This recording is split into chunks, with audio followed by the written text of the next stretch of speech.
Amém, irmãos? Chegamos no último capítulo do profeta Oséias. Vamos ler, só são 9 versículos. Depois eu mostro para os irmãos aí como vai ser a divisão do texto. Nós cantamos canções aqui que falam em quem devemos crer. Nós cantamos Maravilhosa Graça. E aqui, capítulo 14 de Oséias, é de fato a superabundante graça de Deus. Perceba na leitura, meus irmãos, essa graça jorrando aqui. O que essa graça é e o que essa graça faz, meus irmãos. Que você saia daqui de fato, entendendo o quanto você é pecador e o quanto a graça do Senhor está sobre você, sobre esse mundo. E muitos não têm noção disso. E aqui nós vamos ver aquilo que eu tenho repetido aqui várias vezes. A palavra de Deus, ela é para salvar e ela é para condenar. Quem salva é o Senhor, quem condena é o Senhor, mas o homem tem responsabilidade. Olha o que o texto vai nos dizer. Israel, volte para o Senhor seu Deus, porque você caiu por causa dos seus pecados. Tragam palavras de arrependimento e convertam-se ao Senhor, dizendo: perdoa toda a nossa iniquidade. Aceita o que é bom.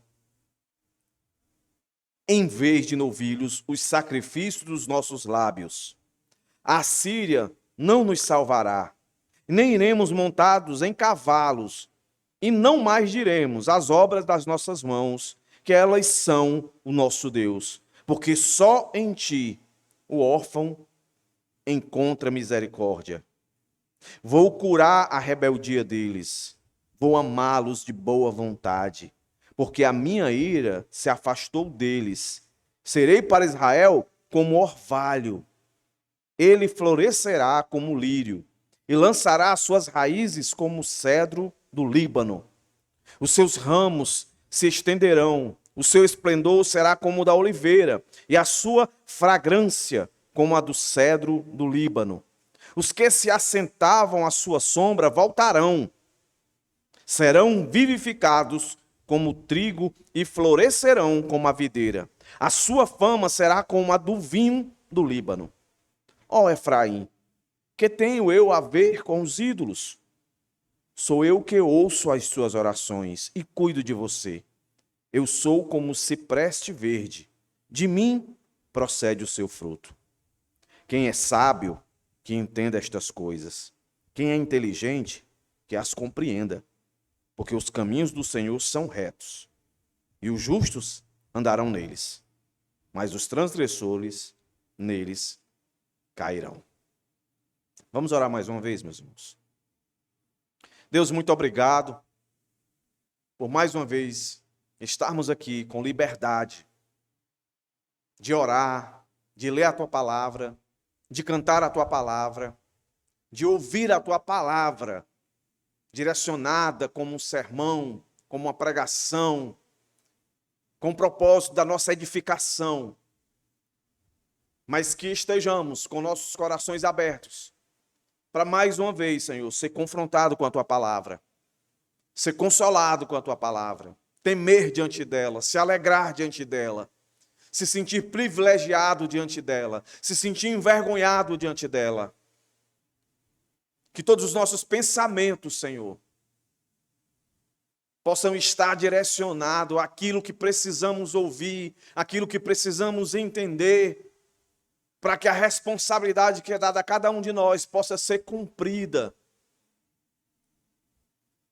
E assim possamos, de fato, ser instrumento nas tuas mãos para um mundo cada vez mais distante de ti, cada vez mais depravado.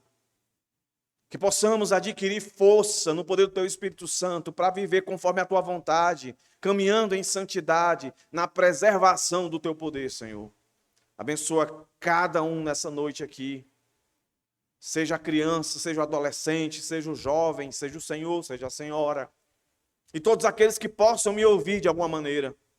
Ó Deus, que se nos coloquemos sempre na perspectiva de que precisamos, assim como precisamos do ar para respirar, assim como precisamos da água para viver, da comida, que esse tempo, esse momento, possa ser percebido assim, Senhor.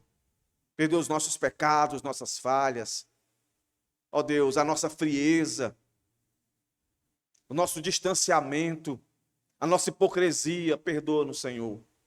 E fala aos nossos corações, quebranta os nossos corações. Ó Deus, nos faz de fato sentir a Tua presença, por aquilo que vamos ouvir, por aquilo que vamos entender. Mais uma vez eu te rogo e te suplico, Senhor, tem misericórdia de nós, que nós possamos apreender a Tua maravilhosa graça derramada nessa noite, através do que oramos, através do que lemos, através do que cantamos e através do que vamos ouvir agora, Senhor. Sê comigo, dai-me o Teu poder, Senhor. Usa-me segundo o Teu querer e a Tua vontade. Em nome de Jesus. Amém. Amém. Deixa eu lembrar vocês aqui, irmãos. Desde o começo da exposição do livro de Oséias, a gente foi lembrado todos os domingos a capacidade que a gente tem, meus irmãos, de afrontar a Deus. Que a prática pecaminosa desse povo que existiu há muito tempo atrás, mas que de fato existiu, é o mesmo mundo que nós habitamos hoje. Lembra que nós vimos no capítulo 4 ou capítulo 2, se não me engano, qual era o espírito que operava ali? Qual era o espírito que estava no meio deles? Dos quais o fizeram fazer coisas abomináveis, como, por exemplo, transformar o culto a Deus um culto ao diabo, aos ídolos. Como, por exemplo, se prostituir diante de Deus, literalmente, manter relações sexuais, homossexuais, todo tipo de perversão, tentando assim dizer que aquilo era a vontade de Deus. Exemplo de perversão maior do que entregar os seus filhos em holocaustos, em sacrifício vivo. De mostrar toda a ingratidão a Deus, de direcionar a sua gratidão de toda a prosperidade que eles receberam ao Baal.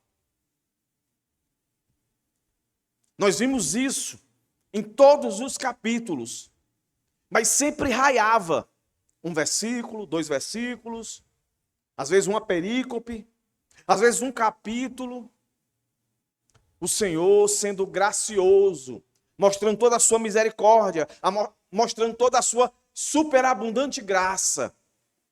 E, meus irmãos, ele vai terminar aqui, o profeta Oséias, com aquilo que eu denomino a superabundante graça de Deus.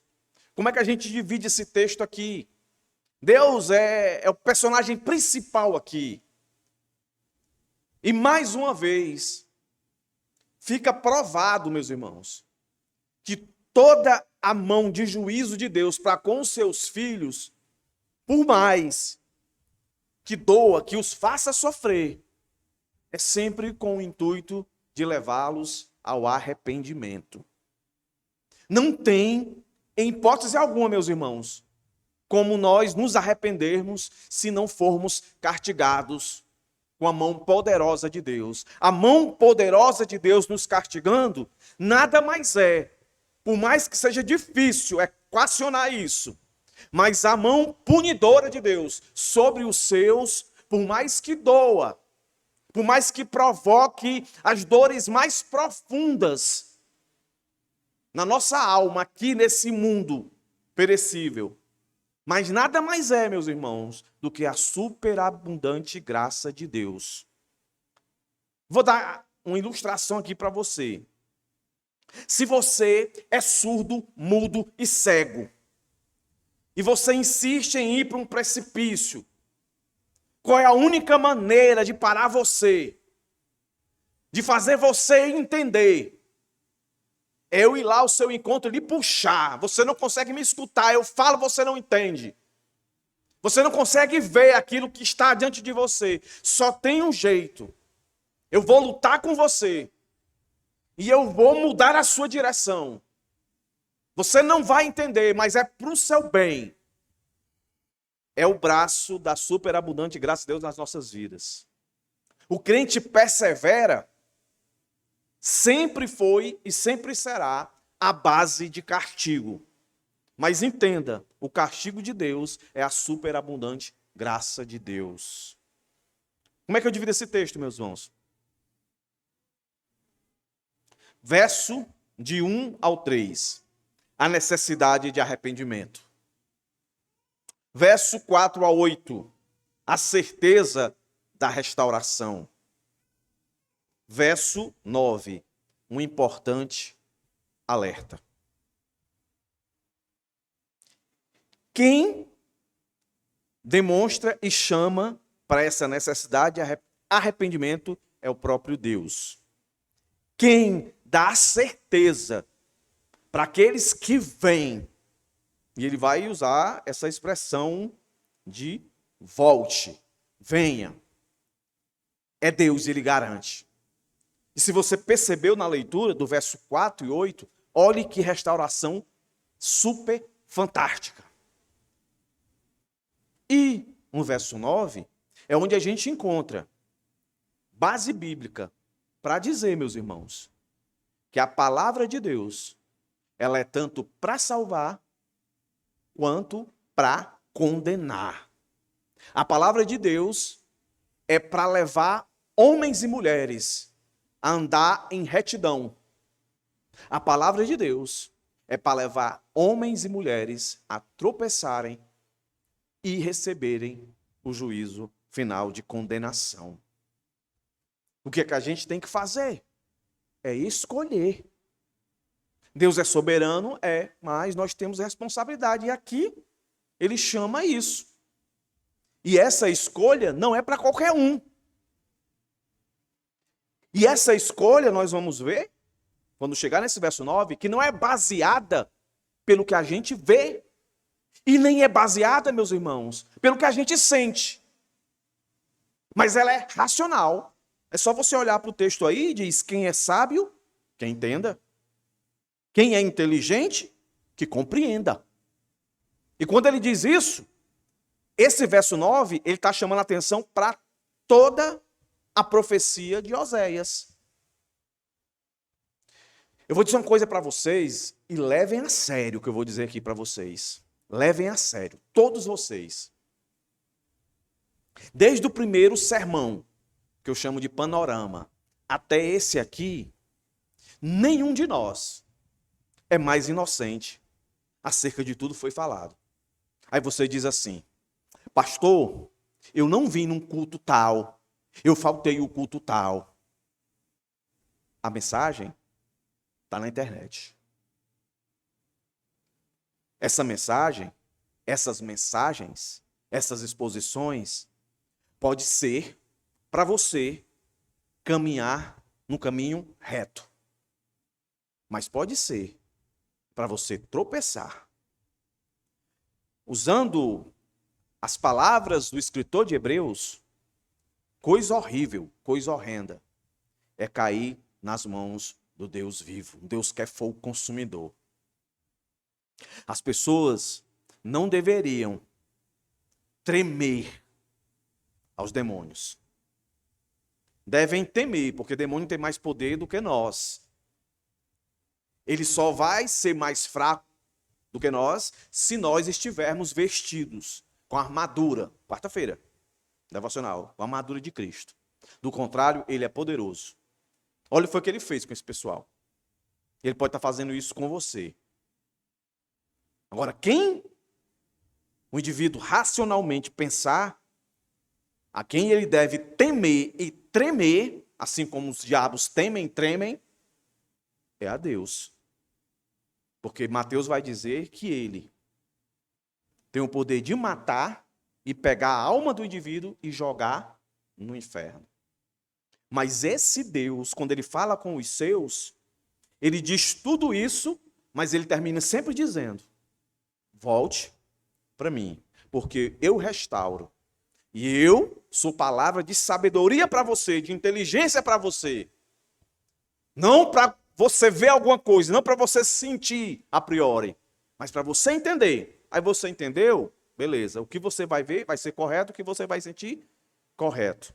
Mas olha aqui, verso de 1 ao 3. Vamos aqui expondo a necessidade de arrependimento.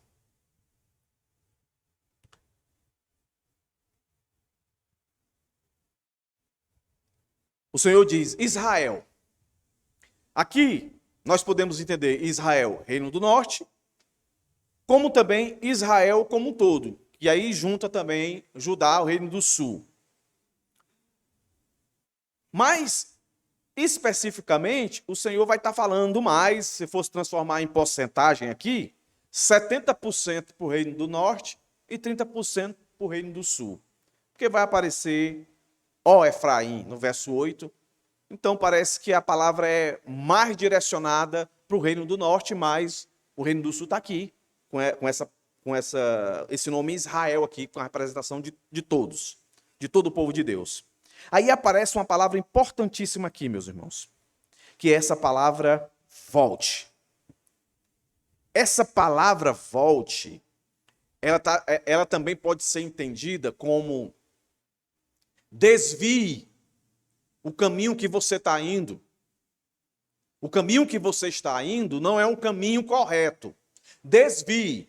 Porque, meus irmãos, a palavra que está aqui por trás no original, que foi traduzido por volte, ela vai aparecer, meus irmãos, no versículo 4, na minha versão traduzida como rebeldia. Ela vai aparecer ainda no versículo 4 como a palavra afastou. E ela vai aparecer de novo no verso 7 como voltarão. É a mesma palavra, certo? Volte. E no verso 2 tem ela de novo. Convertam-se. Então, didaticamente, se você quiser marcar aí a mesma palavra, mas na minha versão ela foi traduzida assim.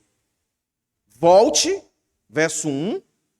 Verso 2, convertam-se, é a mesma palavra.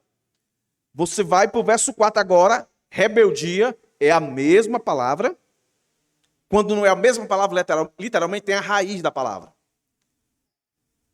Afastou, ainda no verso 4, ou seja, no verso 4 tem ela duas vezes. Rebeldia e afastou. E aí você vai para o verso 7 e voltarão. A mesma palavra, certo? Volta, converta-se, rebeldia, afastou-se. Então, está partindo de quem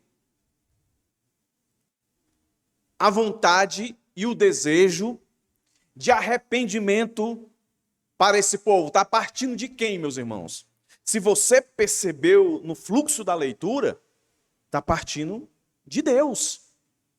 Ele que diz, ele que chama o povo ao arrependimento. Aqui não é forçação de barra. Se você é crente hoje e se arrependeu, não foi porque você quis, sabe? Como eu posso dizer? Vontade sua. É porque Deus, por misericórdia, injetou isso, esse desejo em você, para que você se arrependesse. Israel, volte. E olha que interessante.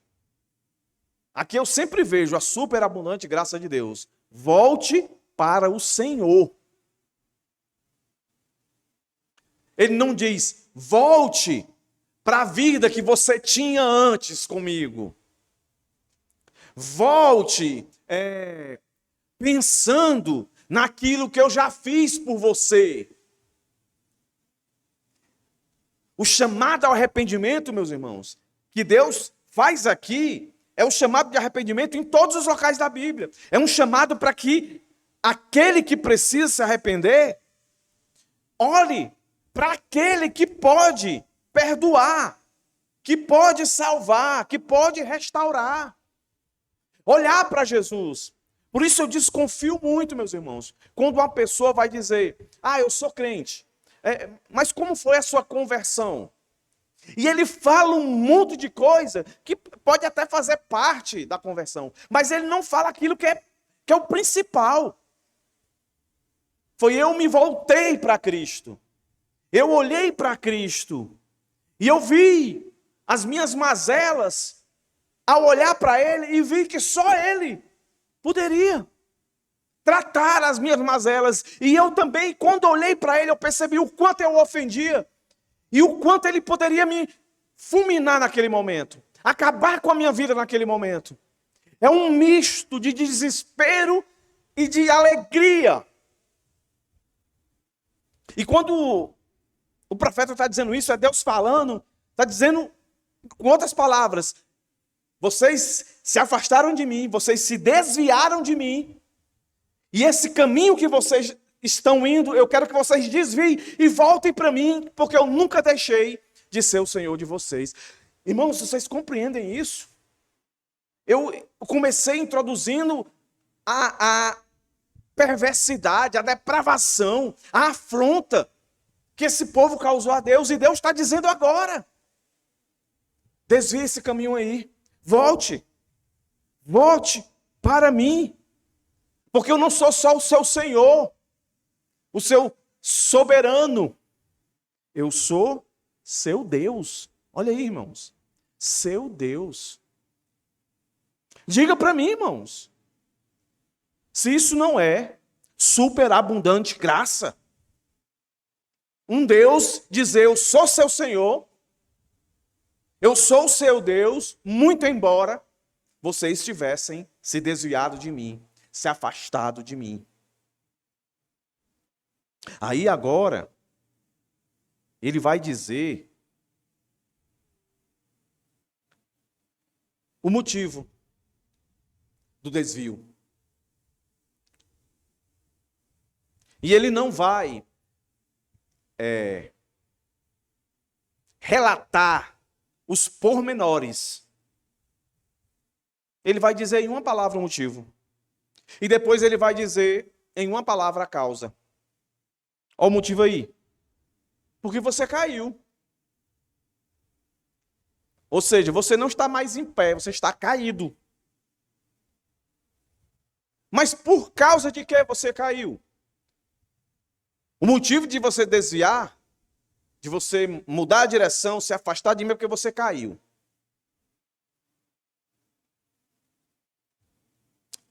E a causa de você cair está aqui, ó, por causa dos seus pecados. Plural aí, ó. Muitos pecados. Aí lembre, quais eram os pecados? Pense aí quais eram os pecados. Aí pensa aí se você não peca esses pecados. Não, pastor, eu nunca matei ninguém. Mas já odiou, matou. Eu nunca me prostituí, eu sou homem de uma mulher só, eu sou a mulher de um homem só. Mas já pensou aqui. Caiu também. Pode procurar. Nós não somos melhores do que esse pessoal aqui. É isso que a gente precisa entender. Por causa de seus pecados. É Deus falando. Se arrependam. E perceba aqui que o chamado ao arrependimento não é esse chamado ao arrependimento que a gente vê hoje aqui. Muito forte nos nossos dias. Vem para Jesus, eu vou mudar a sua vida. Deus tem um plano na tua vida. Já viu essa? Já viu, né? A faixazinha. Deus tem um plano na tua vida. Olhe, eis que eu te digo. Deus tem algo grandioso para ti. Pensa em algo grande. O cara pensa. Multiplica por 2. Multiplicou? É infinitamente mais, não tem número de multiplicação para você. Aí o cara... Aí Jesus, Deus aqui, diz, ó, volte para mim. Volte para mim. Você caiu, você está caído. Já diz logo de cara, está caído. Então hoje, não pode ser diferente. Jesus tem um plano na tua vida. Qual é o plano? É dizer para você que você está caído. Eu estou caído? Está caído. Mas eu estou caído por quê? Por causa dos seus pecados. Aí começa a dizer os pecados dele. Começa a falar. O que é que eu tenho que fazer? Oh, Jesus vai dizer. Jesus, eu falo de Jesus, que eu quero associar tanto isso com os nossos dias, mas é Jesus aqui, de alguma maneira é Jesus aqui. Mas, literalmente, não é Jesus, né? É o profeta. É Deus falando pelo profeta. Aí diz, ó, 3 ordens. Ele dá aqui, ó. 3 ordens. E os exegetas, eles vão dizer que esses 3 imperativos que estão aqui, eles estão no plural, para dar a ideia que esse plural é Deus falando individualmente para cada pessoa e não para a nação como um todo. Quando esses 3 imperativos aparecem aqui. E quais são? Primeiro aparece aqui, ó, tragam. Tragam na minha versão. Tragam. O segundo é o imperativo, é a mesma palavra que foi traduzido para volte, desvie, convertam-se. E o terceiro, dizendo, não é um pedido, é uma ordem. O Senhor está dizendo para cada indivíduo de Israel, do norte e do sul, tragam, convertam-se, digam. Ou seja, o Senhor vai ensinar aqui, agora, para nós, a oração de arrependimento. Se você tem dificuldade de orar a Deus se arrependendo dos seus pecados, seja você um crente, seja você não um crente, está aqui um modelo de oração. O Senhor está dando uma ordem de como você deve se chegar a Ele, como você tem que fazer isso e de que maneira você tem que fazer isso. Quando a gente lê esse verso 2 aqui, meus irmãos, na NVI, vai estar assim, ó, talvez algum de vocês tenha NVI, né? Ó. Preparem o que vão dizer e voltem para o Senhor. Peça-lhe. Aqui no verso 2, na NVI, a ordem é preparem, na minha versão, está tragam. A segunda ordem, depois de preparem, é voltem. É a mesma palavra lá, no primeiro versículo, Israel, volte. A mesma palavra. Na minha tradução, foi colocado convertam-se.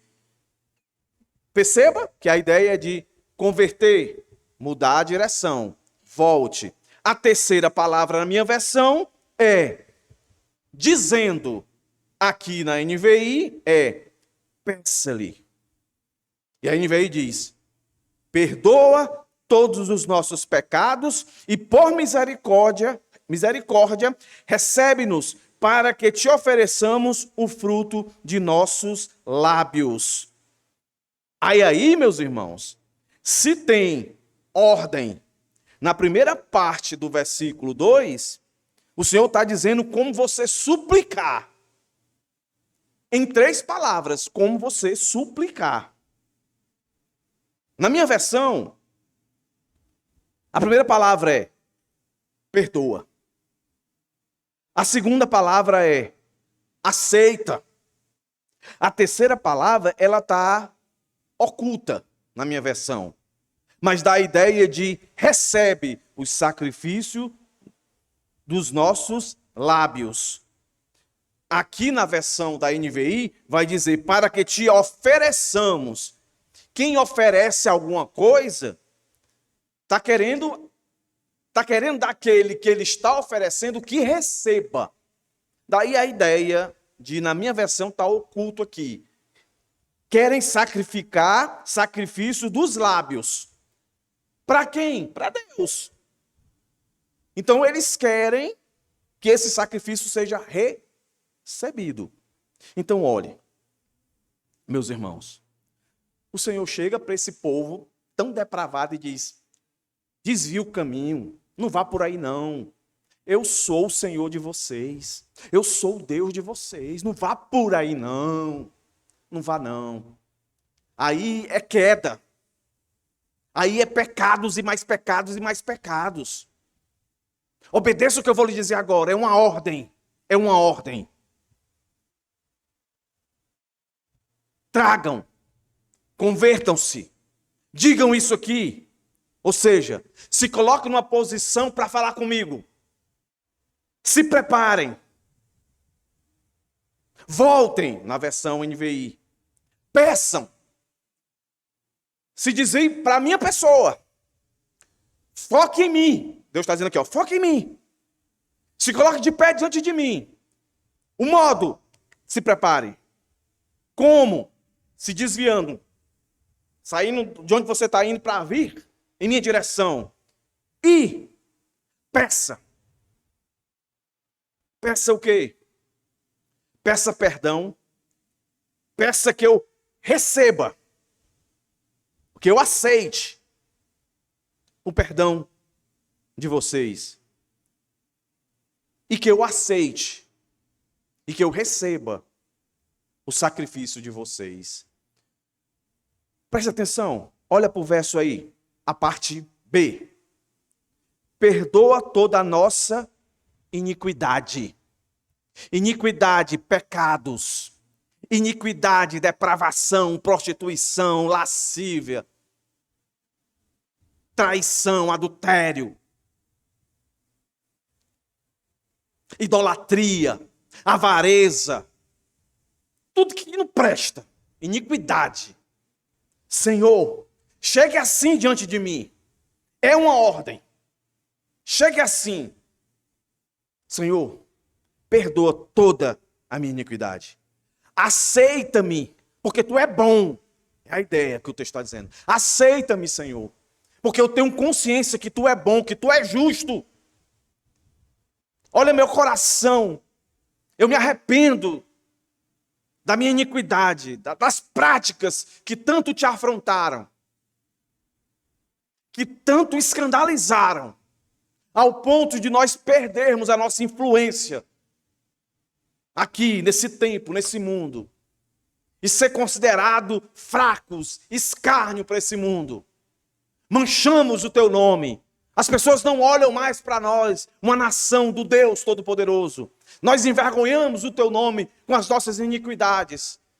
Ser bom para conosco, Senhor, porque tu é bom. Senhor, ele vai dizer, porque o Senhor quer que eles digam, reconheçam que o que eu mais quero de vocês é uma devoção verdadeira. E não religiosidade, não ativismo. A maior oferta que vocês podem me dar não é o dinheiro de vocês, não é as posses de vocês, mas é o coração de vocês.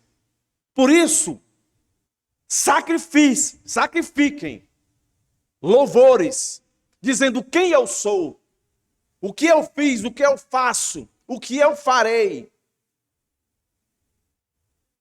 Recebe os sacrifícios dos nossos lábios.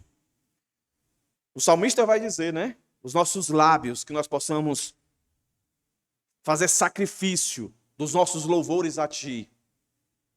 Foi o que nós fizemos aqui.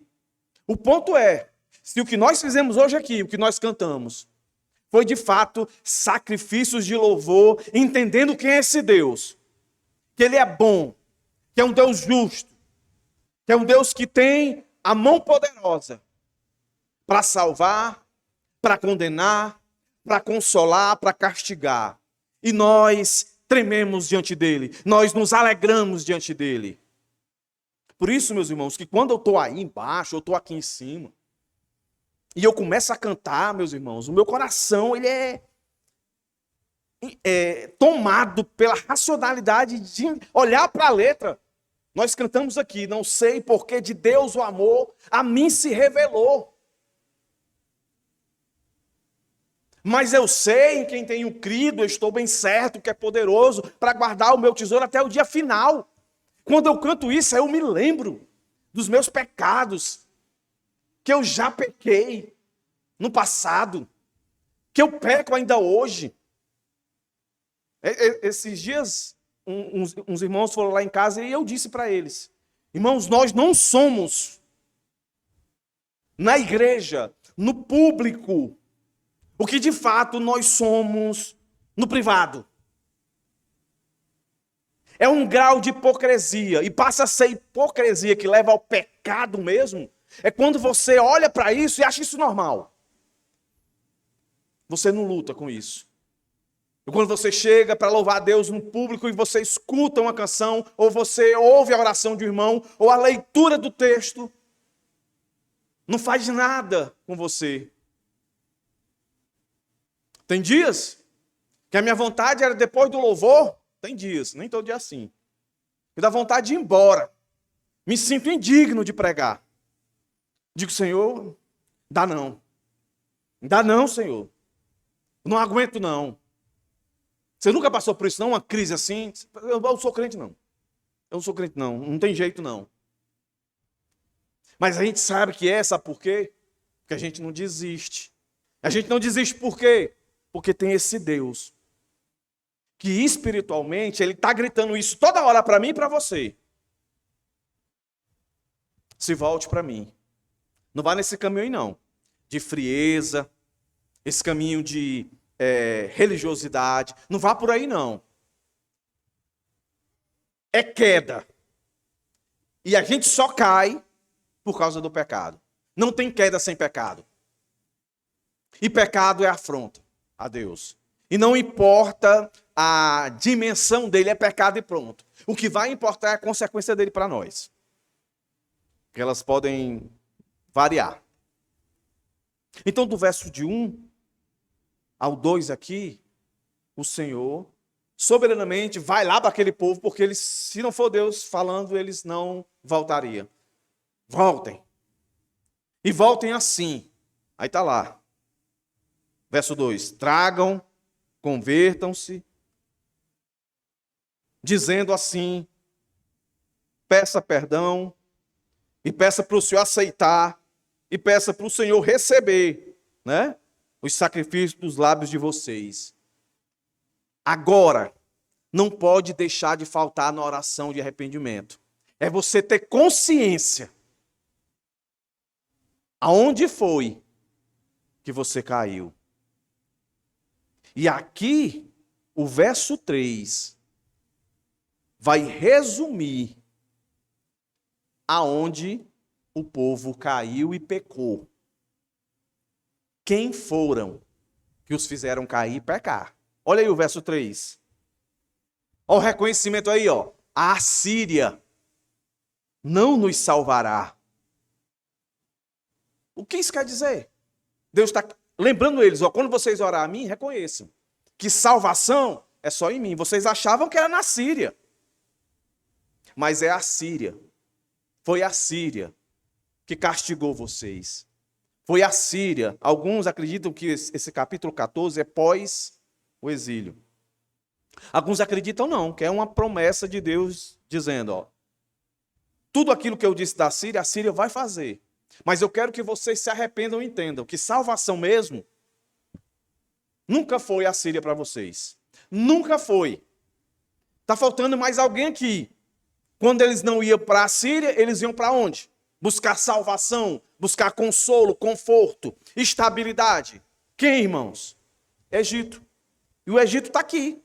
Quando ele diz assim, ó, não, e perceba, o não aí, ó, não para a Síria, e agora, não iremos montados em cavalos. Cavalos, exército do Egito. Se você lembrar dos sermões passados, sempre estava associada ao Egito, cavalo, um exército forte, poderoso. Tanto quando ele se sentiu ameaçado pela Síria, corria para o Egito. Quando se sentia ameaçado do Egito, corria para a Síria. Salvação estava aí, segurança estava aí, proteção estava aí.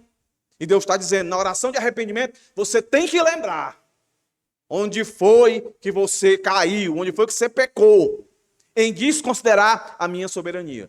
Aí, meu querido, de repente a Síria para você aí é o seu trabalho. A Síria pode ser o seu casamento.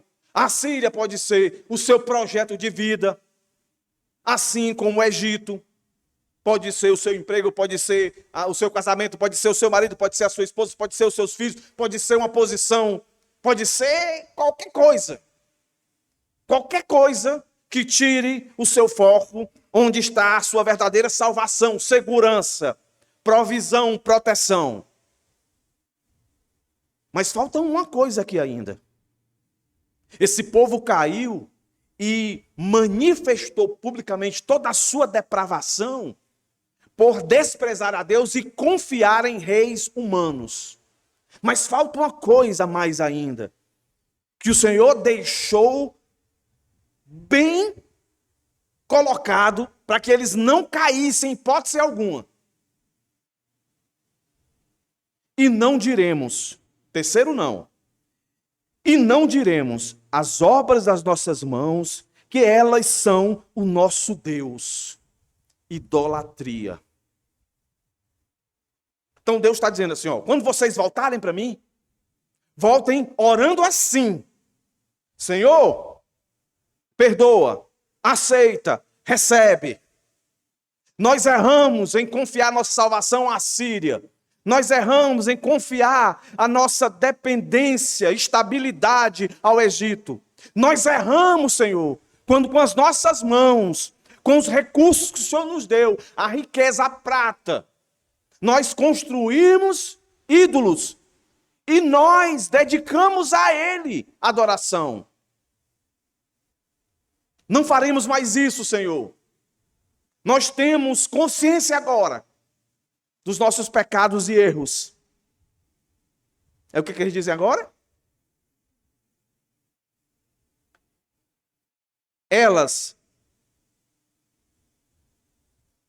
As obras das nossas mãos, que elas são o nosso Deus, porque só em ti o órfão encontra misericórdia.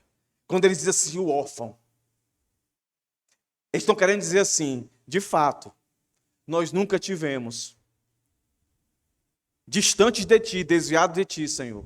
Nós nunca tivemos salvação, nós nunca tivemos proteção, nós nunca tivemos estabilidade, nós nunca tivemos nada. Nós éramos órfãos, sem pai. Só tu, de fato, é pai, e um pai misericordioso. Está aí, ó. Porque só em ti o órfão encontra misericórdia.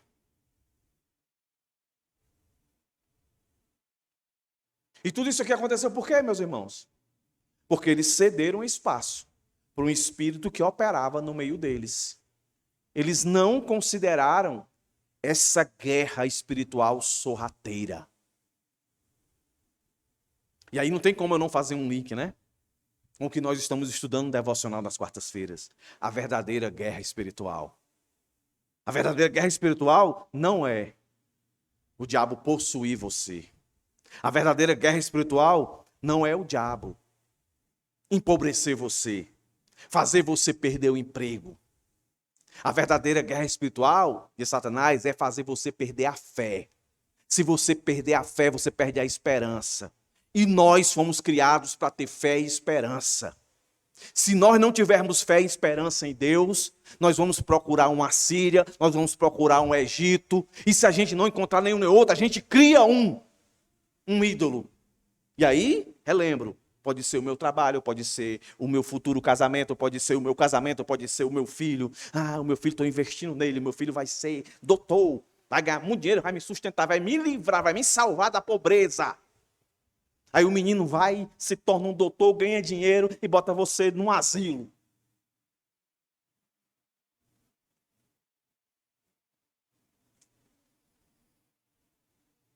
O que é que a gente tem que fazer? O que foi que eles não fizeram? Blindar a mente. Estar revestido da armadura de Deus. para que esses dardos inflamados não alcance o nosso coração, não alcance a nossa mente. Preciso estar com o escudo, preciso estar com o capacete. Aí, meus irmãos, depois do Senhor falar isso, ele diz: se orarem assim, se fizerem assim, essa é a responsabilidade de vocês. De vocês. É isso que vocês têm que fazer. Agora, a minha parte. Você pode confiar que eu faço. E o que é que o Senhor vai fazer, Deus? Olha aí. Do verso 4 até o 8.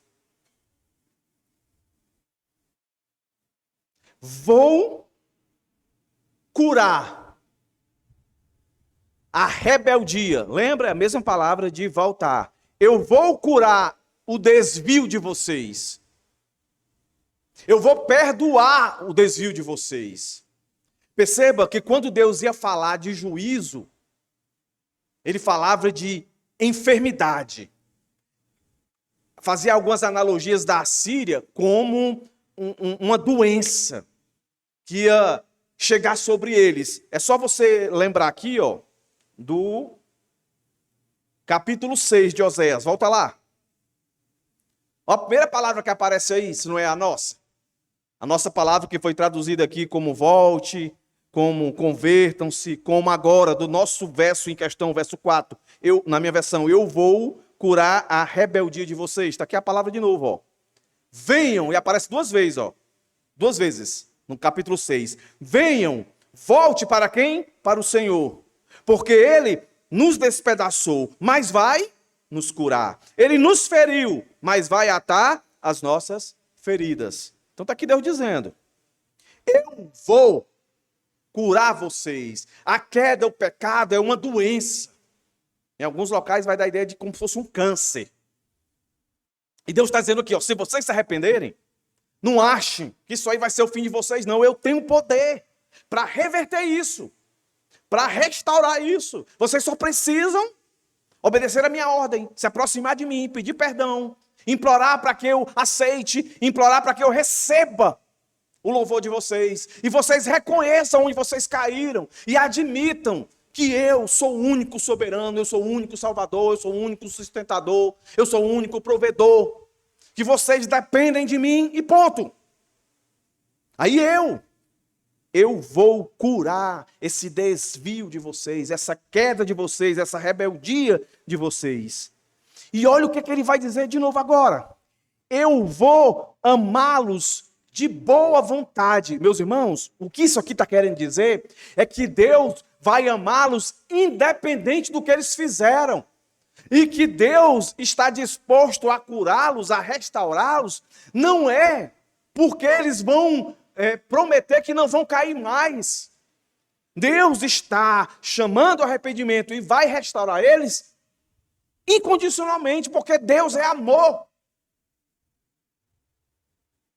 Não tem nada que eu possa fazer para que eu possa atrair a misericórdia de Deus sobre a minha vida, nem você, ninguém.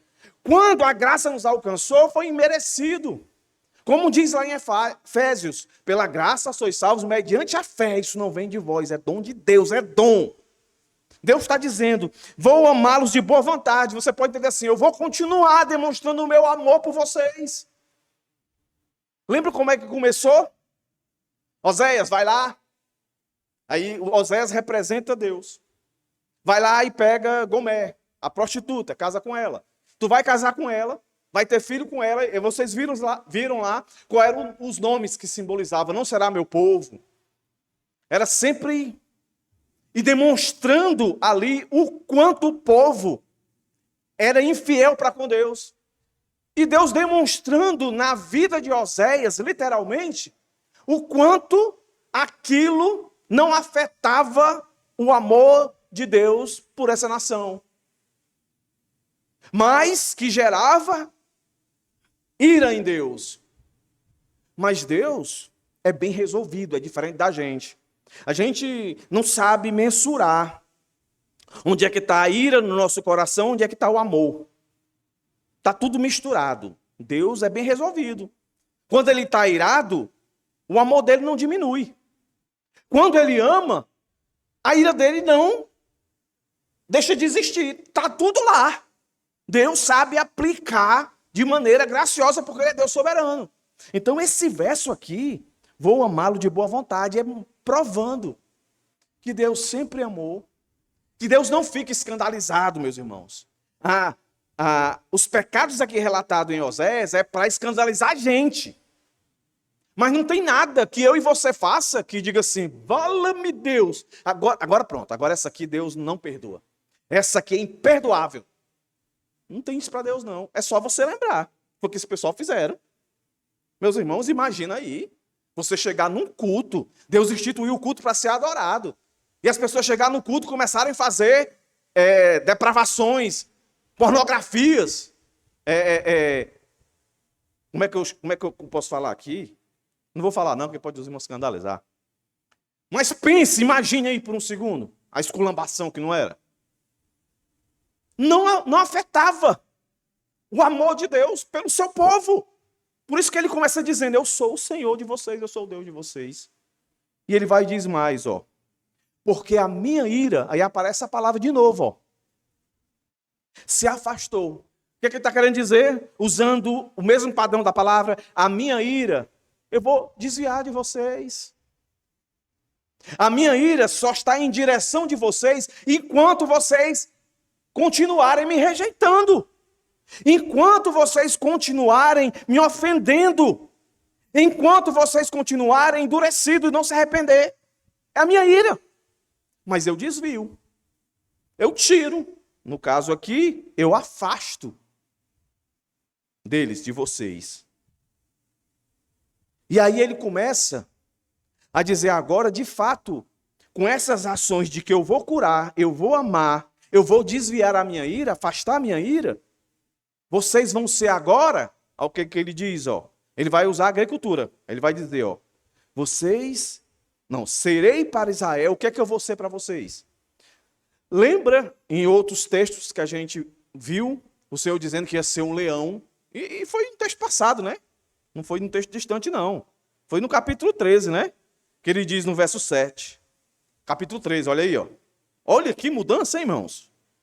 Portanto, aqui é a ira de Deus que não foi desviada, está em cima deles, porque eles não se arrependeram. Portanto, serei para eles como um leão, como um leopardo. Ficarei espreitando no caminho, como ursa roubada dos seus filhos. Os atacarei e lhes rasgarei o peito. Como um leão, eu os devorarei ali mesmo, como um animal selvagem, os farei em pedaços. Aí quando você se arrepende, quando você olha para Deus e diz, Senhor, Tu é minha salvação, Senhor. Não são a Síria, nem Egito, e nem os ídolos, ou Senhor. Nós agimos e vivemos como órfãos, eles nunca cuidaram da gente, só Tu cuida, porque Tu é misericordioso. Aí assim, Deus diz, eu não vou ser mais leão, nem leopardo, nem urso. Não vou destruir, não vou despedaçar, não vou estraçalhar. Eu vou ser, olha aí, irmãos, como orvalho. Orvalho dá ideia, sabe de quê? Frescor. Vou lembrar de novo, tá, irmãos? Eu amo serra. No meu Instagram, eu sigo um monte de pousada de Guaramiranga. A minha esposa acha que isso é para fazer sofrer. Tu não pode ir, para que tu fica vendo? Quer dizer, além de eu não poder, eu não posso nem olhar. Vai para lá, deixa eu olhar. Não quer olhar, não olha. Aí eu fico vendo o orvalho, aquela neblina, o orvalho. Que frescor, eu fico me lembrando. Lembrando, Thiago? A gente bateu uma foto. Eu até pequei nesse dia porque eu disse que estava na Suíça. Olha aí, meus irmãos. Eu vou ser o orvalho, aquele que refresca você, miserável. Refresca você. Onde é que você está procurando frescor? No pecado? Está ferrado. Deus é frescor para aqueles que se arrependem. Aí ele para. Ele florescerá como o lírio. Lírio. Eu escrevo tanta coisa que eu nem enxergo mais o que eu botei aqui, que eu vou escrevendo. Lírio. Lírio é uma planta muito bonita. E ela, além de representar beleza, uma das coisas que ela representa é estabilidade. O lírio. E perceba que o lírio vai estar associado a Líbano, que aí dá mais força a esse argumento. Eu vou ser para vocês frescor e estabilidade. Olha isso, não aparece o Líbano 3 vezes na tua versão? Na minha aparece. Verso 5, verso 6 e verso 7. Líbano, Líbano, Líbano. Estabilidade, raiz aprofundada. Ou seja, segurança. Pode dar vento, balançar. Vocês não vão cair. Comigo vocês têm frescor, vocês têm beleza, vocês têm estabilidade, vocês têm segurança. Ó. E lançará suas raízes como o cedro do Líbano. Verso 5, parte B. Aí verso 6. Os seus ramos se estenderão. Ramos, crescimento. Olha aí, meus irmãos. Em vez de vocês se tornarem infrutíferos, porque o pecado faz isso. O pecado deixa a gente infrutífero, paralisado. O pecado destrói. Cristo, quando nos restaura, ele é frescor para nós, ele é estabilidade, ele é segurança, é firmeza, mas ele também é crescimento.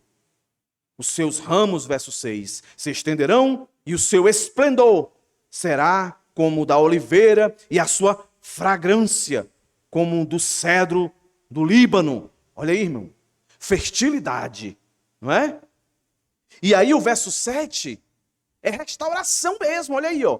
Os que se assentavam à sua sombra voltarão. Lembra no capítulo 13, verso 1? Quando Efraim falava, havia temor. Foi exaltado em Israel, mas caiu, virou motivo de chacota e não tinha mais nada a oferecer. O Senhor diz, comigo, vocês vão ter para vocês e para ser o que eu sou para vocês e para os outros. Ou seja, refrigério, estabilidade, firmeza, fertilidade e influência que vocês perderam.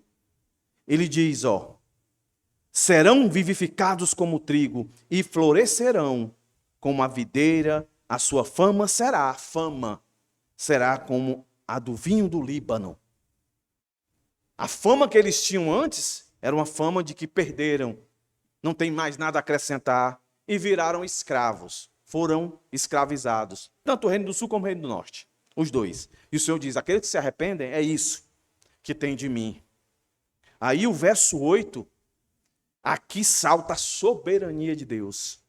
Olha o que é que o verso 8 diz? Reafirmando, ó Efraim, que tenho eu a ver com os ídolos? Ô Efraim, por que você adorou a ídolo? O que é que eu tenho a ver com ídolo? Eu não sou ídolo para você. Eu lembro que eu disse para os irmãos, Deus nunca requereu de nós idolatria. Nós não devemos idolatrar a Deus, nós devemos louvar, nos devocionar a Ele. Idolatria, meus irmãos, é sempre algo irracional. Idolatria, ela está sempre ligada muito mais à emoção do que à razão. O que é que a idolatria provoca nas pessoas? Imbecilidade, ações inconsequentes. Quer ver como são ações inconsequentes? Por exemplo, Justin Bieber, ele vem fazer um show em Fortaleza. Aí vai um monte de gente, faltando um mês para o infeliz vir fazer o show dele, vai lá para a frente do estádio, compra o ingresso, não sei quantos R$1.000, parcela, vende o almoço, vende a janta, entendeu? Aí vai, compra uma barraca, parcelado também, aí bota lá bem para ser o primeiro a entrar, Diga para mim se isso não é imbecilidade. Isso é idolatria, é imbecilidade. E aí ainda acontece às vezes do cara desmarcar. Não vou. A minha unha quebrou. Eu não vou fazer o show. Aí tá lá os abestados. Já viu isso? É idolatria. Deus não quer isso da gente, não. Deus quer que a gente adore Ele pelo que Ele é. Pelo que Ele já fez. E por aquilo que Ele prometeu, porque Ele não é homem para que minta. A gente está aqui, como Pedro fala, nós somos peregrinos. A gente está aqui para passar. Então, pastor, a gente está aqui para ser peregrino, então pronto. Não vamos trabalhar, não vamos comer, não vamos estudar. Não é isso não, animal. Tu não colocar o comer, o trabalhar, o estudar, procurar um carro melhor, uma casa melhor, como um fim para a tua vida. Se isso for um meio, pode ter certeza que Deus vai te abençoar. Mas se você colocar como um fim para a sua vida, você pode ter certeza que pode parecer até bênção para você, mas vai ser um instrumento de Deus para a sua condenação. Se você for de fato um filho dele, vai ser para você voltar para ele. Se você não reconhecer ele como filho, você pode estar cantando, eu estou vivendo o melhor da terra, mas você vai desse jeito para o inferno. Quem vai te mandar para lá é ele. E aí não tem jeito, quando chegar o grande dia. Os próximos episódios, Joel.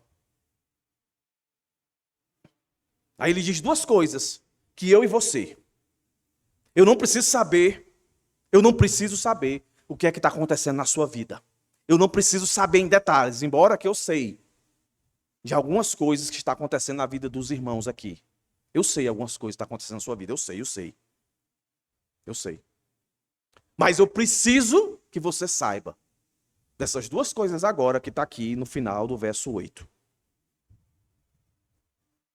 Sou eu, é Deus dizendo, sou eu que ouço as suas orações. Sou eu que ouço as suas orações e cuido de você. Aqui é a única passagem bíblica que Deus se compara a algo que ele criou. Né? Eu sou como uma cipreste verde. Cipreste verde, parecido com uma planta do Líbano, é algo forte, é algo maciço, é algo firme. Deus está dizendo, eu sou o cipreste verde. De mim procede o seu fruto. O que é que Deus está dizendo aqui? Duas palavras. Eu sou o seu protetor, eu sou o seu provedor. Eu escuto você e eu providencio. Não o que você quer, mas o que você necessita. Sabe por que isso está aqui, Igreja Bíblica Monte Sião? É que muitas vezes você está achando que você tem que orar é para mim, o pastor. Que você tem que orar é para um irmão da igreja. Você acha que o socorro vem dele. Você acha que a provisão vem dele. Você acha que o sustento vem dele. Enquanto você achar que é assim, a sua vida vai permanecer abalável, como está sendo agora. Você nunca deve olhar para o pastor, você nunca deve olhar para o seu irmão do lado, achando que eles são um fim para a sua oração e para a sua proteção. Nós sempre seremos o meio. Se eu faço alguma coisa por você, se algum irmão faz alguma coisa por você, se algum irmão faz alguma coisa por mim, eu devo ser grato, mas eu preciso entender que a minha oração, a minha necessidade é Deus que está suprindo. Isso para guardar o meu coração de um vitimismo e sempre colocar a minha dependência naquele irmão e para guardar o coração daquele irmão para que ele não se ache. Eu sou o cara, eu ajudo, eu faço isso, eu faço aquilo outro. Não é você. É Deus que faz através de você. Não se sinta vitimizado. Nós somos responsáveis por nossas ações. Mas aqui o texto está dizendo para nós. Está atrelado à idolatria. Por isso que eu sempre peço a Deus discernimento. Alguém quer fazer uma coisa por mim, eu fico grato, eu louvo a Deus, né? Oro cada vez mais para que Deus abençoe você e tal. Mas na hora que você vacilar, eu vou exortar você. Eu não vou ter medo de magoar você. Eu vou exortar você. O bem que você faz não vai me constranger. Eu vou exortar você. Porque eu sei que o bem que você faz por mim é porque Deus está fazendo através de você.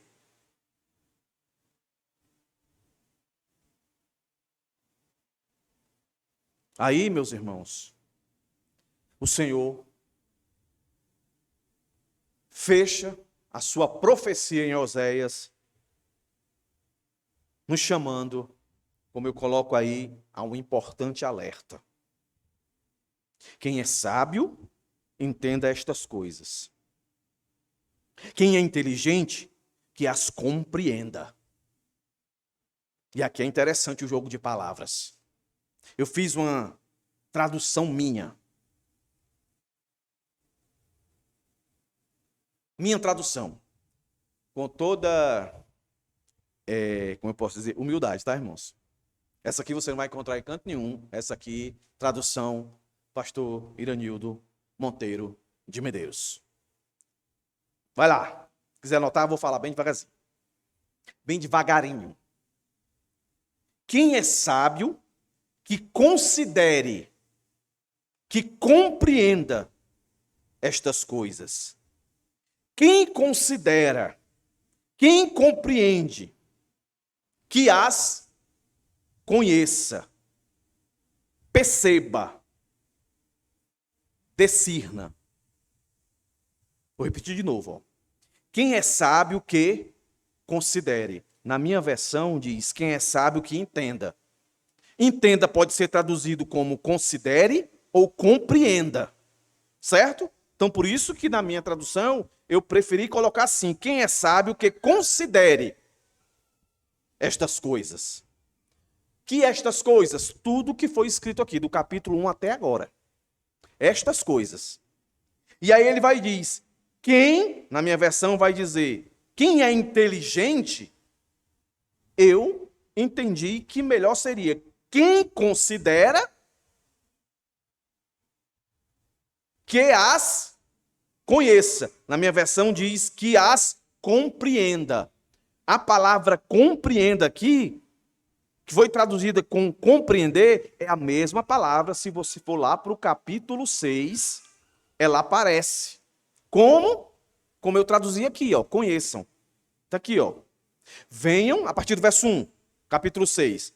Venham e voltemos para o Senhor, porque Ele nos despedaçou, mas vai nos curar. Ele nos feriu, mas vai atar as feridas. Depois de 2 dias nos dará vida, ao terceiro dia nos ressuscitará e viveremos diante dEle. Aí, ó, está aqui a palavra. A mesma palavra que aparece lá, que na minha tradução colocou compreenda, é conhecer. Aí ele vai dizer, ó, conheçamos e prossigamos em conhecer o Senhor. Conhecer. Aí se você voltar mais um pouquinho no capítulo 4, verso 6, ela aparece de novo. Essa palavra que na minha versão foi traduzida como compreender. Eu não sei como é que está na sua, não deu para mim ver todas as traduções. Mas ela vai aparecer aqui como conhecer no capítulo 4, verso 6. O meu povo está sendo destruído porque lhe falta conhecimento. Porque lhe falta compreensão. Podia ser traduzido assim, compreensão. Aí o texto continua, ó, no verso 6 ainda do capítulo 4. Pois de fato vocês, sacerdotes, rejeitaram o conhecimento. Rejeitaram a compreensão, eu também os rejeitarei. Então, meus irmãos, dito isso, o que é que de fato esse texto está chamando a atenção aqui? Quem é sábio, quem é, como disse na minha versão aqui, quem é sábio, que considere tudo que foi falado aqui. E hoje, em especial, tudo que foi dito agora, nesses 51 horas que eu estou falando. Considere isso. Tenha como conhecimento. E conhecimento aqui é a palavra aidá, que é a ideia de relacionamento. Que isso aqui tem relação com você que está aqui nessa noite.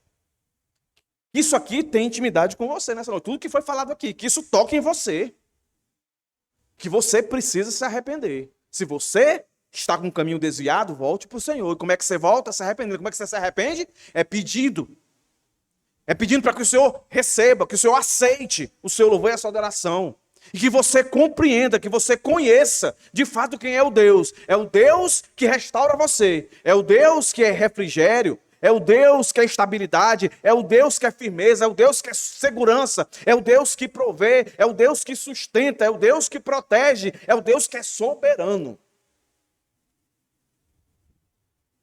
Como não amar e devotar esse Deus, meus irmãos? E aí ele vai e diz, porque, já concluindo, aqui você, eu, estamos diante de 2 grupos aqui. Dos justos e dos transgressores. Olha aí. Porque os caminhos do Senhor são retos, e os justos andarão neles, mas os transgressores neles cairão. Você tem que escolher. E a sua escolha é baseado pela sua sabedoria, no conhecimento, na compreensão que você tem daquilo que Deus tem falado a você. Aí você vai ter que escolher. Qual é o grupo que você quer estar? Dos justos ou dos transgressores? O que é que os justos ganham? O que é que os transgressores ganham? Só tem duas escolhas. Ou você escolhe andar pelo caminho reto, ou você escolhe andar pelo caminho que não é reto. Isso aqui lembra muito o que Moisés disse lá, se não me engano, em Deuteronômio. Está aí, ó, diante de vocês. Escolham. A bênção ou a maldição. Escolham. Josué, mais na frente, diz, eu e minha casa servem ao Senhor, e vocês? Esse é o caminho reto. O caminho transgressor é o contrário. Se eu não adorar a Deus, se eu não devotar a minha vida a Deus, eu vou estar adorando e devotando a vida a outro Deus. E é um Deus que eu vou criar. Ou um Deus que me faz acreditar que é o Deus. E Paulo escrevendo aos Coríntios diz que por trás de imagens estão demônios. Meus irmãos, que Deus possa ter falado ao seu coração, que Deus possa ter me ajudado a aplicar essas verdades. E que se você, em algum tempo, pensou na possibilidade de viver sem o conhecimento da vontade de Deus para a sua vida, hoje é dia de você olhar para esse verso e guardar a parte A do verso 9. Quem é sábio, que entenda estas coisas. Quem é inteligente, que compreenda. Que Deus tenha misericórdia de nós. Guarde o nosso coração e nos preserve até a sua gloriosa volta. Aqui encerramos o livro do profeta Oséias. E se Deus permitir, domingo que vem, adentraremos o profeta Joel. Aí o tema, eu já posso até adiantar para os irmãos. Ele vem, desperta e se arrepende. Terminamos o livro de Oséias, o Senhor nos chamando ao arrependimento.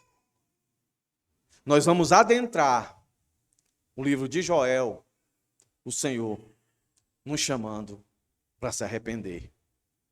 Só se arrepende quem se desperta para as coisas que estão acontecendo.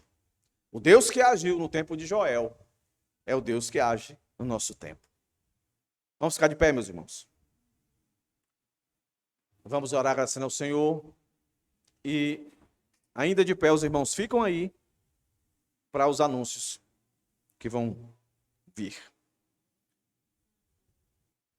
Curva a sua cabeça, vamos orar. Senhor, muito obrigado por essa noite, muito obrigado por mais esse tempo onde nós podemos, pela tua graça, ouvir a tua palavra através do livro do profeta Oséias.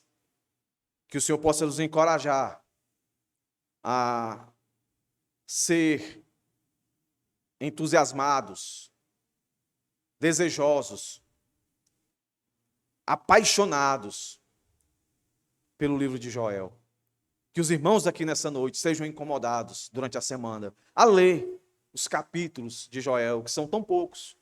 Que o Senhor já comece a trabalhar em seus corações, que o Senhor possa me ajudar no momento das minhas pesquisas, dos meus estudos, que o Senhor possa me guardar, Senhor, nesse tempo, que a igreja possa lembrar e orar, interceder, para quando eu estiver lá na minha casa, no meu particular, eu não venha me desviar nos pensamentos, que o meu coração possa ser aquecido pelas verdades, pelo despertar, pelo chamado arrependimento, pelo desejo de entender e compreender o teu grande dia, o dia do teu retorno.